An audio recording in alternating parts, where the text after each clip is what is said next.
اگر کوئی شخص ساری زندگی لا الہ الا اللہ پڑھتا رہے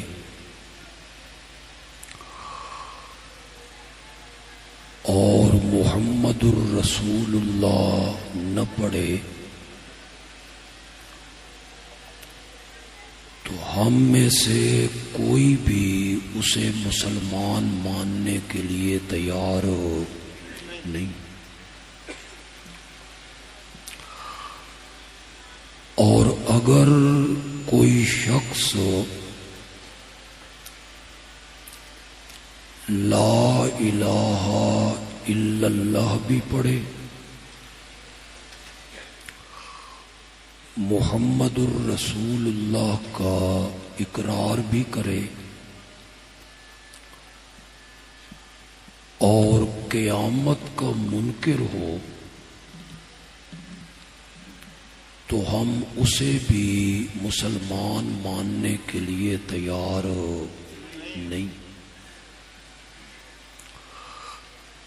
بالکل ایسے ہی اگر کوئی شخص لا الہ الا اللہ بھی پڑھتا ہے، محمد الرسول اللہ کا اقرار بھی کرتا ہے، قیامت پر ایمان بھی رکھتا ہے اور ختم نبوت کا قائل نہیں ہے، تو یہ شخص بھی مسلمان کہلانے کا حقدار نہیں۔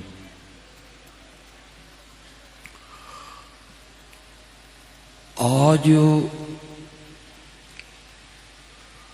ہمارے ملک کے جو سیکولر لوگ ہیں ان کا کہنا یہ ہے کہ مرزائی یہی کلمہ پڑھتے ہیں، نمازیں بھی 5 پڑھتے ہیں، رمضان کے روزے بھی رکھتے ہیں، بیت اللہ کو قبلہ مانتے ہیں، تم انہیں مسلمان کیوں نہیں مانتے؟ کئی مرزائی امریکہ کے صدر کے پاس جا کے روئے کہ پاکستان کے لوگ ہمیں مسلمان ماننے کے لیے تیار نہیں۔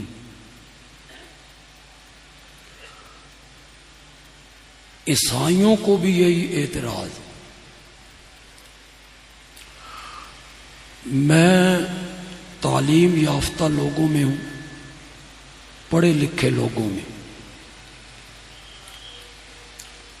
میری بات کو آپ نے توجہ سے سننا۔ ایک شخص حضرت موسیٰ کو اللہ کا نبی مانتا ہے اور تورات کو اللہ کی کتاب مانتا ہے، اس کا لقب ہے یہودی۔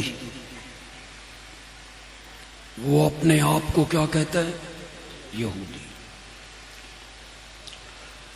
یہی یہودی حضرت عیسیٰ پر ایمان لے آیا، حضرت موسیٰ کا انکار نہیں کیا اس نے۔ ان کے بعد ایک اور نبی کو مان لیا اور انجیل کو اللہ کی کتاب مان لیا، تو اب اس کا لقب کیا پڑ گیا؟ بولیے ذرا۔ میں یہودیوں سے کہوں گا کہ تم اسے یہودی مانو، اس نے کوئی حضرت موسیٰ کا انکار نہیں کیا، صرف ایک نئے نبی کو مان لیا ہے، تو تم اسے یہودی مانو۔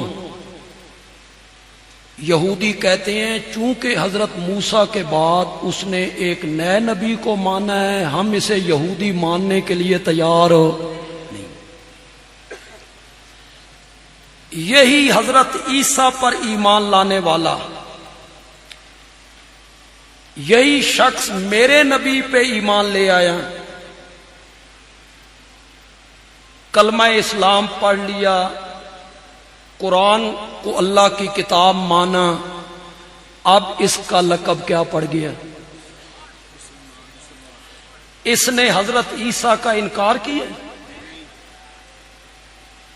نہ اس نے انجیل کا انکار کیا، نہ حضرت عیسیٰ کا انکار کیا۔ ہم عیسائیوں سے کہیں گے اسے عیسائی مانو، کیوں نہیں مانتے ہو اس کو عیسائی؟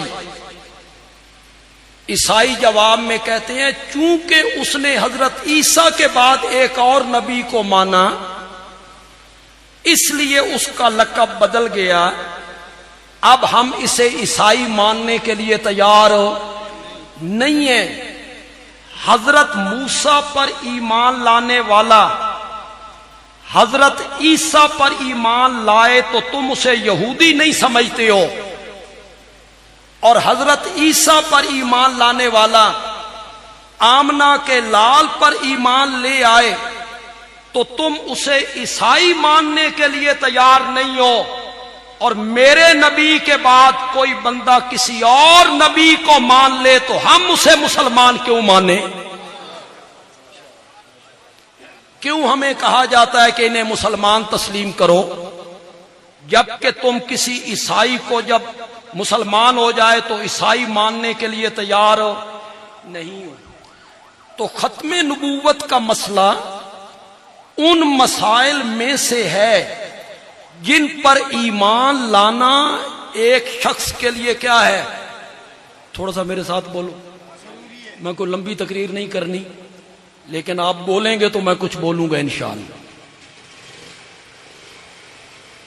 100 آیتیں ہیں قرآن مقدس کی، کتنی؟ 100 آیتوں میں اللہ نے میرے نبی کی ختم نبوت کو بیان کیا، 210 حدیثوں میں میرے نبی نے اپنی ختم نبوت کو بیان کیا، کتنی؟ 210 حدیثیں ہیں، اور 100 آیتوں میں ختم نبوت کا مسئلہ بیان کیا، اور میرے نبی پاک کے انتقال کے بعد ختم نبوت کا وہ مسئلہ تھا جس پر سارے صحابہ کا اکٹھ ہو گیا تھا، سارے صحابہ اس مسئلے پر جمع ہوئے تھے۔ یہ میں نے کیوں کہا کہ سارے صحابہ؟ 3 مسئلے پیدا ہو گئے تھے اس وقت۔ منکرین زکوٰۃ کے خلاف جہاد کرنا چاہیے، اسامہ کا لشکر روانہ کرنا چاہیے، اور منکرین ختم نبوت کے خلاف جہاد کرنا چاہیے۔ 3 مسئلے پیدا ہو گئے تھے۔ وہ جو پہلے 2 مسئلے تھے نا، اس میں اختلاف ہوا، حضرت عمر نے اختلاف کیا۔ حضرت عمر نے کہا امیر المومنین وقت نہیں ہے کہ 3 محاذ کھول دیے جائیں، پہلے منکرین ختم نبوت سے 2 ہاتھ کر لیں، کامیابی ملی تو منکرین زکوٰۃ کے خلاف بھی 2 ہاتھ کر لیں گے۔ اور حضرت ابو بکر نے یہ سن کے کہا تھا اجبار فی الجاہلیہ وخوار فی الاسلام، جاہلیت میں تو بڑے بہادر بنا کرتے تھے، اسلام لانے کے بعد نرم ہو گئے ہو۔ مجھے کعبہ کے رب کی قسم ہے، جو آدمی میرے نبی کے زمانے میں زکوٰۃ کی مد میں ایک رسی دیا کرتا تھا، اگر وہ رسی دینے سے انکار کرے گا ابو بکر اکیلا اس کے خلاف جہاد کرے گا۔ لیکن اختلاف تو ہوا، مگر ابو بکر ڈٹ گئے کہ نہیں، میں نے منکرین زکوٰۃ کے خلاف جہاد کرنا ہے۔ اسامہ کا لشکر روانہ کرنا چاہیے یا نہیں کرنا چاہیے؟ حضرت عمر اور صحابہ کی رائے ہے ابھی اسامہ کا لشکر نہ بھیجیں، منکرین زکوٰۃ سے منکرین ختم نبوت سے دو ہاتھ کر لیں، پھر اسامہ کا لشکر روانہ کریں گے۔ اور حضرت ابو بکر نے جواب میں کہا، جس لشکر کو میرے نبی نے روانہ کیا تھا میں اسے روک لوں، مجھ سے یہ امید نہ رکھنا۔ تیسرا مطالبہ صحابہ نے کیا، اگر اسامہ کا لشکر بھیجنا ہے، اسامہ کی عمر صرف 18 سال ہے، نوجوان ہے، بڑے بڑے صحابہ اس کی کمان میں ہیں، کمانڈر بدل دیجئے۔ حضرت ابو بکر نے فرمایا، جس اسامہ کو میرے نبی نے کمانڈر بنایا تھا میں اس اسامہ کو بدل دوں؟ میں نے اس اسامہ کو نہیں بدلنا۔ 3 محاذ تھے میرے نبی پاک کے انتقال کے بعد، 3 فتنوں نے سر اٹھایا تھا، 2 میں صحابہ نے اختلاف کیا، لیکن منکرین ختم نبوت کے خلاف جب محاذ کشی کی گئی، کسی ایک صحابی نے بھی اختلاف ہو، سارے صحابہ اس بات پر متفق تھے کہ ہمارے آقا کے بعد جو نبوت کے اجرا کا قائل ہو اور یہ کہے کہ مجھ پر بھی وحی اترتی ہے، وہ دائرہ اسلام سے کیا ہے؟ حضرت ابو بکر نے مسلمہ سے یہ نہیں کہا تھا آپ مناظرہ کریے، چیلنج کیا تھا مناظرے کا، ٹیبل ٹاک کریں، تو دلیلیں دے، نبوت کا سلسلہ جاری ہے، ہم دلائل دیں گے کہ نبوت کا سلسلہ آمنہ کے لال پہ ختم ہو گیا ہے، مباحثہ کریں، مکالمہ کریں، مناظرہ کریں۔ حضرت ابو بکر نے کہا، نہ مناظرہ، نہ ٹیبل ٹاک، نہ مباحثہ، میرے نبی کی ختم نبوت کے منکر کا فیصلہ ابو بکر کی تلوار کرے گی۔ لشکر روانہ کیا تھا، قرآن کی 100 آیتیں، کتنی آیتیں؟ حدیثیں کتنی؟ 210۔ یہ علماء بیٹھے ان سے پوچھو دلائل شرع کے کتنے ہیں؟ 4۔ تیسری دلیل کیا؟ اجماع۔ میں تیسری دلیل دے رہا ہوں اپنے آقا کی ختم نبوت پر، صحابہ کا اجماع ہوا میرے نبی کی ختم نبوت پر۔ چوتھی چیز ہے قیاس۔ یہاں تو قیاس ہو نہیں سکتا، قرآن موجود ہے، حدیث موجود ہے، صحابہ کا اجماع موجود ہے، تو قیاس کیا کرنا ہے؟ عقل کے معیار پر ایک بات کر لیتا ہوں، پتہ نہیں ایبٹ آباد والوں کو سمجھ آئے یا نہ آئے، عقل کے معیار پہ بات کر لیتا ہوں، سمجھیں گے آپ؟ زور سے بولو، زور سے بولو۔ یہ نمازاں پڑھنیاں نے 5 تے سردیاں چ بھی کرنا وضو، سمجھ میری بات کی آ رہی کہ نہیں؟ تے روزے رکھنے نے رمضان دے، چاہے آ جاوے جون وچ، وہ رکھنے ہی رکھنے نے، اور زکات دینی ہے 40واں حصہ۔ اگر نمازیں پڑھنی ہیں 5، ان میں کوئی تبدیلی نہیں، روزے رکھنے ہیں رمضان کے، وہ جون کے مہینے میں آئے اس میں کوئی تبدیلی نہیں، زکات دینی ہے 40واں حصہ، اس میں کوئی تبدیلی نہیں۔ اے سارے کام جو انہی کرنے نے، پھر مرزے دی کیڑی ضرورت ہے؟ آمنہ دا لال ٹھیک نہیں؟ یا تو کرو نا تبدیلی، روزے کرو جنوری دے، میں نویں شریعت لے کے آیا، اب روزے جنوری کے ہوں گے، اور سردیوں میں وضو ضروری نہیں، کوئی تبدیلی لے کے آنا۔ یہ نمازاں پڑھنیاں 5، روزے رکھنے گرمیاں دے، حج کرنی ہے بیت اللہ دی، اور زکات دینی ہے 40واں حصہ، تو پھر مرزے کی کیا ضرورت ہے؟ محمد عربی ٹھیک نہیں؟ صلی اللہ علیہ وسلم. میں نے کتنی دلیلیں دے دیں؟ 4. قرآن پاک کی 100 آیتیں، 210 میرے نبی کی حدیثیں، صحابہ کا اجماع. ایک صحابی نے بھی اختلاف نہیں کیا. جو اجرائے نبوت کا قائل ہے وہ دائرہ اسلام سے کیا ہے؟ خارج ہے. اس کے خلاف جہاد ہوگا. اور عقل کے معیار پہ تولے تو پھر بھی میرے نبی کی ختم نبوت ثابت ہو رہی ہے. یہ تو میں نے بیان کر دیا. تھوڑا سا ختم نبوت پہ 4 دلیلیں دے دی. وہ جو میں نے ذکر کیا تھا نا کہ صحابہ مشورے دے رہے تھے، ابو بکر پہاڑ کی طرح جم کے کھڑا تھا.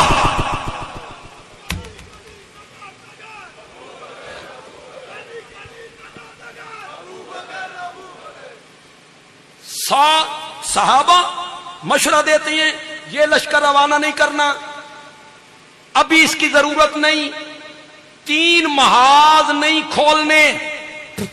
ابو بکر کہتے ہیں نہیں، تینوں محاذوں پہ بیک وقت لڑوں گا، بیک وقت لڑوں گا. اسی کو علامہ اقبال نے کہا تھا، امن الناس پر مولا ماں، کلیم اول سینائے ماں، امن الناس پر مولا ماں. علماء کرام، علامہ اقبال واقعی مفکر اسلام تھا. اس نے حدیث کا ترجمہ کیا ہے. میرے آقا نے فرمایا تھا مجھ پر سب سے زیادہ احسان کرنے والا ہے تو وہ کون ہے؟ ذرا زور سے آواز ہے یار. سب سے زیادہ مجھ پر احسان کرنے والا کون ہے؟ ابو بکر ہے. سب کے احسانوں کے بدلے میں نے اتار دیے ہیں. ابو بکر کے احسانوں کا بدلہ مجھ سے نہیں اتارا گیا، رب قیامت کے دن خود اتارے گا. اسی کو علامہ اقبال نے کہا، امن الناس پر مولا ماں، کلیم اول سینائے ماں. علامہ اقبال کو کوئی پڑھنے والا میرا دوست یہاں بیٹھا ہے. میں نے علامہ کو زیادہ نہیں پڑھا، لیکن یہ شعر میرے دل کے مطابق تھا. میں نے اسے پڑھا، یہ فارسی ہے. پھر میں نے اس کا ترجمہ کیا اور مجھے یقین ہے اگر علامہ اقبال آج زندہ ہوتے اور میرا ترجمہ سنتے تو وہ کہہ اٹھتے، واقعی میں وہی کچھ کہنا چاہتا تھا جو بندیالوی ترجمہ کر کے چلا گیا. میں ترجمہ کرنے لگا ہوں، اس سے پہلے کسی نے ایسا ترجمہ نہیں کیا ہوگا جو بندیالوی علامہ اقبال کے شعروں کا کرنے لگا ہے. امن الناس پر مولا ماں، ہمارے سردار محمد عربی پر سارے لوگوں سے بڑھ کر احسان کرنے والا ابو بکر ہے. کلیم اول سینائے ماں، ہمارے کوہ طور کا پہلا کلیم ابو بکر ہے. نہیں سمجھے یار؟ نہیں سمجھے. وہ ایک کلیم اللہ تھا، کوہ طور کا پہلا کلیم تھا موسیٰ، جس سے رب نے باتیں کی. اور علامہ اقبال کہتا ہے کلیم اول سینائے ماں، ہمارا جو کوہ طور ہے نا اس کا پہلا کلیم ابو بکر ہے. ہمت او کشت ملت راچو ابر. شعر کا اگلا حصہ پڑھنے لگا ہوں، انگلیوں سے اشارہ کروں گا، ترجمہ بڑا آسان ہے. علامہ کہتا ہے ہمت او کشت ملت راچو ابر، ثانیے اسلامو غارو بدرو قبر. نعرہ تکبیر. شان محمد مصطفیٰ، شان ابو بکر صدیق، مصطفیٰ کا ہم سفر، وکیل صاحب علامہ طاولہ بنیادی صاحب. ہمت او، ہمت کہتے ہیں حوصلہ، قوت.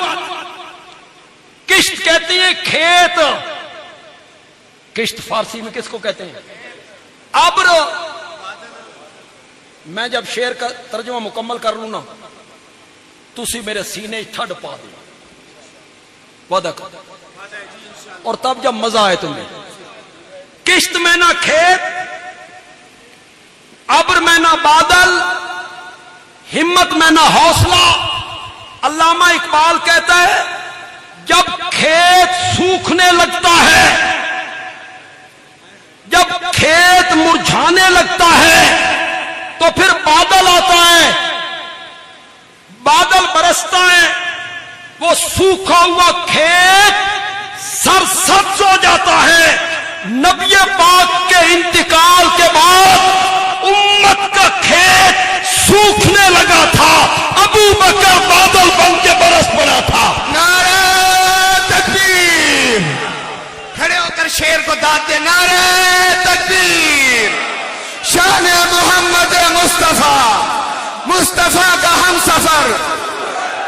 وکیل صاحب علامہ طاولہ بجالی صاحب.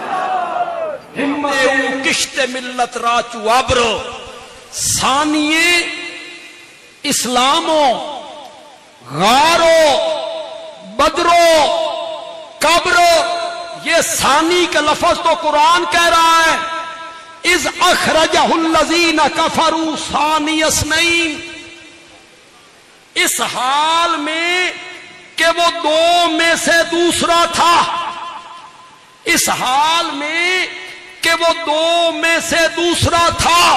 ایبٹ آباد کے لوگوں کوئی لڑائی نہیں، کوئی جھگڑا نہیں، کوئی ضد نہیں، کوئی اناد نہیں. خدا کے لیے بولو یہ ثانی کون ہے؟ ابو بکر صدیق. یہ قرآن جس کو کہہ رہا ہے ثانی اثنین. اذ یقول اذ ہما فی الغار. اذ ہما جب وہ دونوں کہاں تھے؟ غار میں تھے. یہ دوسرا کون تھا؟ اور کوئی اور ہے تو بولو، کسی میں ہمت ہے تو بولے، کسی کا نام لے. یہ دوسرا کون تھا؟ ثانی اثنین اذ ہما فی الغار. جب وہ دونوں کہاں تھے؟ غار میں تھے. اذ یقول لصاحبہ، اذ یقول لصاحبہ، جب وہ نبی کہہ رہا تھا لصاحبہ، کس کو؟ اپنے دوست کو. خدا گواہ ہے 1,00,000 سے زائد صحابہ ہوئے، کسی کی صحابیت کو قرآن نے بیان نہیں کیا. واحد صحابی ہے ابو بکر جس کو قرآن نے میرے نبی کا صحابی کہا ہے. اسی لیے علماء نے لکھا جو ابو بکر کی صحابیت کا منکر ہے وہ دائرہ اسلام سے خارج ہے کہ قرآن کا منکر ہے. اذ یقول لصاحبہ، جب وہ کہہ رہا تھا اپنے صاحب کو لا تحزن، غم نہ کر، ان اللہ معنا، ان اللہ معنا، ان اللہ معنا. شہری بابو پتہ نہیں سمجھے کہ نہ سمجھیں، علماء سمجھیں گے. صدقے جاواں میرے نبی نے اپنے آپ نو تے ابو بکر نو اکو صیغے چ ذکر کیتا. یہ نہیں کہا ان اللہ معیا و معک، اللہ میرے ساتھ بھی ہے تیرے ساتھ بھی ہے.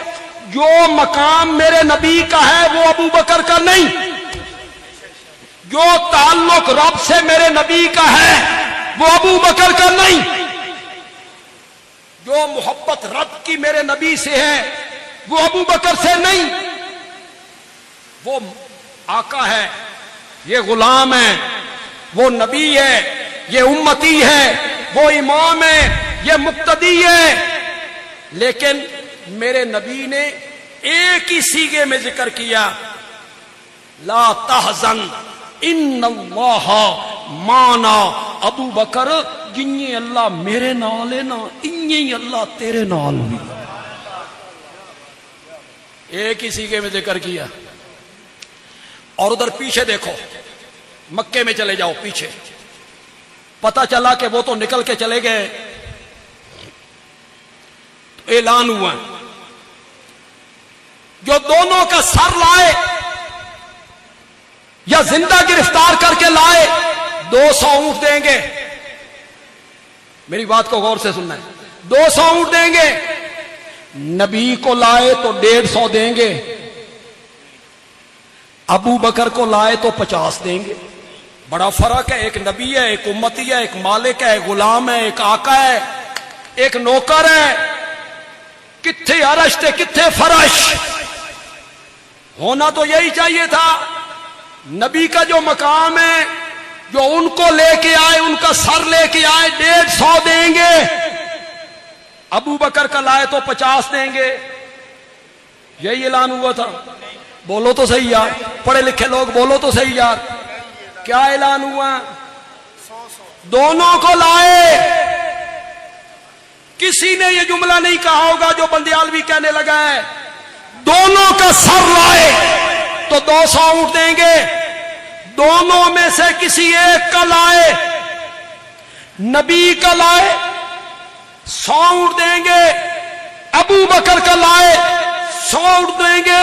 ابو بکر صدقے جاواں, آج تیری قیمت نبوت کے برابر پہ گئی ہے. نعرہ تکبیر.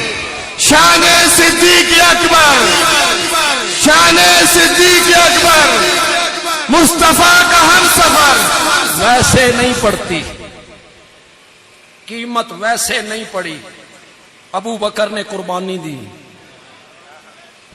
فنا پھر رسول ہوا ہے, اپنے آپ کو مٹایا ہے. سارے صدمے, مصیبتیں, دکھ جھیلی ہیں. نہیں سمجھ آئی تو بندیالوی تو بڑی آسان سی تقریر کرنے کا عادی ہے, علمی باتیں نہیں کرتا. یہ جب دودھ میں پانی ڈالتے ہیں, ہمارے سرگودا میں بہت ڈالتے ہیں. ایبٹ آباد والے بولو. نہیں یار, تھوڑے والے پاسے. ہمارے گھروں میں ہماری مائیں بہنیں جب ابالتی ہیں دودھ ہو, وہ بھی تھوڑا سا پانی ڈال دیتی ہیں. 2 کلو دودھ ہوا, 1 پیالی پانی کی ڈال دی. گھروں میں بھی ڈالتی ہیں. جب پانی دودھ میں ڈالتے ہیں نا, دودھ چیخاں بڑیاں مار. جو سمجھدار لوگ ہیں میری ابتدائی گفتگو سے سمجھ جائیں گے کہ بندیالوی کہنا کیا چاہتا ہے. دودھ چیخاں بڑیاں مارنا. دودھ کہتا ہے تیرا رنگ میرے رنگ جیا نہیں,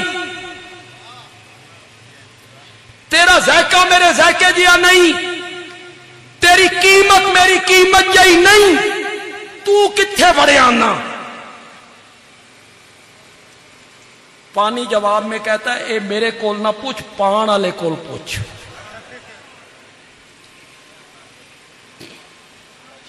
وہ بڑی مدت کی بات ہے. عربی ادب کی کوئی کتاب پڑھی تھی, اب تو نام بھی یاد نہیں رہے, کہ جب دیوار میں کیل ٹھونکتے ہیں نا, تو دیوار کیل کو کہتی ہے تو کتھے بڑے آنا. تو کیل کہتا ہے میرے کول نہ پوچھ, ٹھوکن والے کول پوچھ. جس کے ہاتھ میں ہتھوڑی ہے نا, اس سے پوچھ. پانی کہتا ہے مجھ سے نہ پوچھ, پانی پان والے کول پوچھ. لیکن دودھ بھراوا ایک گل سن لے, یار وفادار تیرے چاہواں گا نا, اپنا رنگ مٹا کے تیرا رنگ اختیار کراں گا. وجود کی قربانی دینا آسان ہے, اپنے آپ کو مٹانا آسان ہے. اپنا وجود مٹا دوں گا, تیرا رنگ اختیار کروں گا, اور میری قدر و قیمت کا اندازہ اس وقت ہوگا جب حلوائی چڑھائے گا چولہے پر, نیچے جلائے گا آگ. جب تک میرا ایک قطرہ تیرے اندر موجود رہا, ساری آنچ خود سہ لوں گا, تجھ پر آنچ نہیں آنے دوں گا. دودھ کہتا ہے جو ایڈا ہی وفادار ہے, پھر آ جا جیڑی قیمت میری وہی تیری. پانی کس بھاؤ بک گیا؟ ابو بکر نے قربانی دی ہے. صبح دودھ کے اندر شربت روح افزا ڈال کے بیچنا، سرکہ، دودھ میں سرکہ ڈال کے دودھ بھی کیا ہو جائے گا؟ کیوں؟ سرکے نے قربانی نہیں دی، شربت روح افزا نے قربانی نہیں دی، اپنا تشخص نہیں مٹایا، پانی نے اپنا تشخص مٹایا. ادھر دونوں یار جا رہے ہیں، کبھی ابو بکر آگے ہے، کبھی پیچھے ہے، کبھی دائیں ہے، کبھی بائیں ہے، پروانے کی طرح چکر لگاتا ہے. نبی پاک پوچھتے ہیں ابو بکر میرے نال نال ٹرنا، کبھی آگے کبھی پیچھے. یا رسول اللہ جب پیچھے چلتا ہوں خیال آتا ہے دشمن کا وار آگے سے نہ آ جائے تو میں آگے آ جاتا ہوں، پھر خیال آتا ہے دائیں طرف سے نہ آ جائے تو میں دائیں طرف سے آ جاتا ہوں، پھر آتا ہے بائیں طرف سے نہ آ جائے میں بائیں طرف سے آ جاتا ہوں. نبی پاک نے فرمایا جو ایڈا ہی وفادار ہے تے آ جا، جیڑی قیمت میری وہی قیمت تیری. ان اللہ معنا. اللہ تعالی عمل کی توفیق عطا فرمائے. وما علینا الا البلاغ المبین. الحمدللہ رب العالمین.